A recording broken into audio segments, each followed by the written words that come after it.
Sir,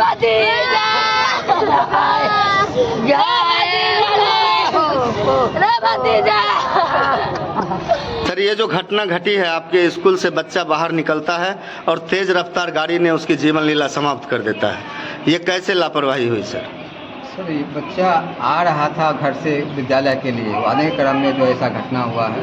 कहा गया है जो बच्चा आके स्कूल में पढ़ाई किया है, उसका भाई बहन यहाँ पढ़ता है, तो इसके साथ में वो लोग, बच्चा उस समय दोबारा में आ रहा था, तो जैसे वो रोड पर हुआ, उसमें घटना हो गई रोड पे, तो हम लोग उस पर केयर करते हैं। बच्चा को हमेशा कहते हैं कि भाई बहन साथ में जाओ और ध्यान से जाओ, बहुत खतरा यहाँ पर है, लेकिन ये घटना हो गई। तो सर, ये आखिर ऐसा खतरा क्यों है? इस स्कूल में बाउंड्री वाल क्यों नहीं है? ये सामने सड़क दिखाई दे रहा है जहाँ तेज रफ्तार गाड़ी चलती है, नन्हे नन्हे बच्चे आते हैं, प्राथमिक विद्यालय है, फिर ऐसी लापरवाही क्यों है सर? आप कितने साल से यहाँ पे? दस, हम यहाँ, मेरा 6 महीना लगभग हुआ है यहाँ पे। 6 महीना हुआ है। आप लोग का भी सर कुछ फर्ज बनता है ना, कुछ दायित्व बनता है? बहुत फर्ज बनता है। बच्चे हैं तो हमारे बच्चे हैं, विद्यालय जब आ गए हमारे बच्चे हैं। आज जो नुकसान हुआ है, क्या इसका भरपाई हो सकता है जीवन भर? कैसे इसका जो खत्म हो गया वो तो भगवान का लीला है, वो तो चला गया, लेकिन जो प्रशासन, हम BO साहब आए थे, BO साहब यहाँ पर आपसे बात हुई थी, जो उनका जो होगा से हमने जो है तो। यहाँ पे आंगनबाड़ी भी चलता है सर?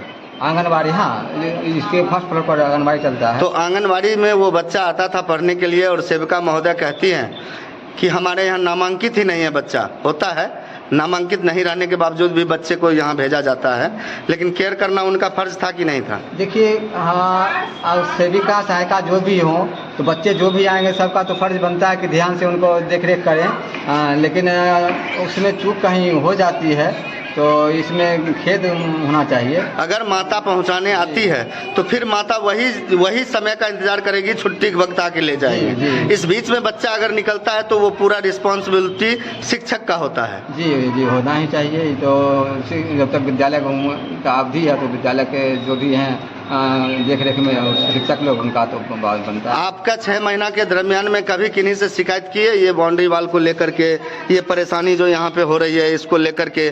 चारों तरफ जंगल जंगल ही नजर आ रहा है। इधर हमको दिखाई दे रहा है जो पूरा सड़क एकदम नजदीक में है, पास में है, तो इस पे आपने किन्हीं से कंप्लेन किया है क्या? पूर्व जो यहाँ के थे प्रभारी, उनसे हमने बात किया तो बोले हैं कि हमने कई बार आवेदन दिए हैं, तो इससे ज़मीन का जो है कागज़ नहीं मिलता है, इसके कारण दिक्कत हो जाती है।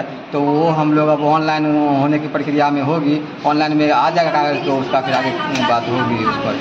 तो फिलहाल वही है कि इसका कागज़ नहीं मिल पाता है, तो ज़मीन के कारण जो कहाँ से लोग अतिक्रमण किए हुए हैं तो लोग सब रोक टोक कर देते हैं। अब क्या कहना चाहेंगे सर? स्कूल अगर यहाँ पे है, आप लोग को यहाँ चयनित किया गया है, वेतन दिया जाता है, तो फिर इस स्कूल को तो मान्य होना जरूरी नहीं है। आप कह रहे हैं जमीनें नहीं मिल रहा है, तो इसका मतलब स्कूल अमान्य है? ये नहीं, जमीन कागज नहीं, जमीन तो ये बना होगा, जो लोग दान में दिए हैं जमीन, हाँ, दान का जमीन है, तो कागज नहीं मिल रहा है। कागज का उपलब्ध करने का प्रयास किया जा रहा है, जैसे होगा CO साहब से भी बात। नहीं, अगर स्कूल का ये दशा है तो और अदर ग्रामीण लोग तो ऐसे ही परेशान हैं, जगह जगह जमीन का झंझट चल रहा है, लेकिन यहाँ तो लोगों को पता ही नहीं है जो स्कूल का ही जमीन गायब है।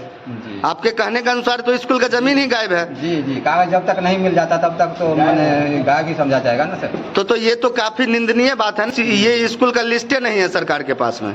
लिस्ट तो होना ही चाहिए, लिस्ट है तभी तो यहाँ पे सरकारी लोग। तो जब ये लिस्ट है तो सब कुछ मिल जाएगा, और नहीं तो फिर आप लोग का तनख्वाह, उनका वेतन देना बेकार है, उसका फिर यहाँ चयनित करना बेकार है आप लोग को, क्या सर?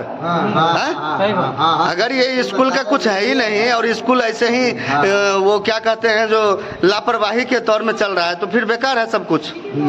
तो इस पे क्या कहना चाहेंगे आप अपने वरीय पदाधिकारी महोदय से? हम लोग आवेदन, उनको BO साहब से बात हुई है, वही हमारे BO साहब भी हैं, तो उनसे बात हुई है, वो आवेदन दाखिल करना है और उस पर कार्रवाई होगी, और जो भी है फिलहाल उसमें बास वाला कारण जो है। आप यहाँ के प्रधानाध्यापक हैं जी, क्या नाम है सर? रामसुदीन महतो।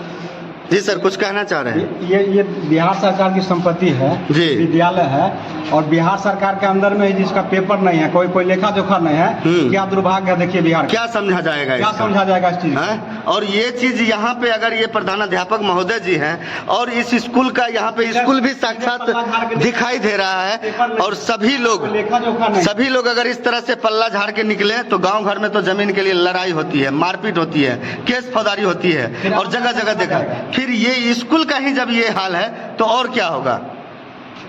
जो भी कार्रवाई होगी, BO साहब से बात हुई है, फिर आवेदन किया जाएगा उसमें, तो सरकारी अमीन आएंगे और कागज कहाँ है वो सब प्रक्रिया में। और सर आज से आप लोग अपने बच्चे के प्रति ज़्यादा सजग रहेंगे। अवश्य अवश्य। ये हम आदेश नहीं कर रहे हैं सर, एक विनती कर रहे हैं। हम मान रहे हैं, हम एक विनती कर रहे हैं।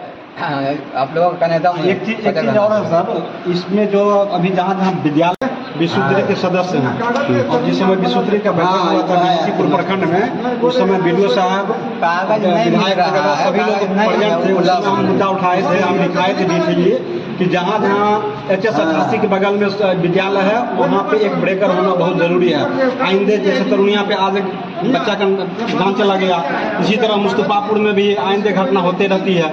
इसलिए प्रत्येक विद्यालय के आसपास में एक ब्रेकर जो होता है वो देना ज़रूरी है। ये हम विभाग से मांग करते हैं। ये हम लोगों की तरफ से प्रार्थना है कि आने वाले भविष्य में ऐसे हमारे जो छोटे नन्हे मुन्ने बच्चे होते हैं, जो भविष्य होते हैं, वो उनकी जान नहीं जानी चाहिए।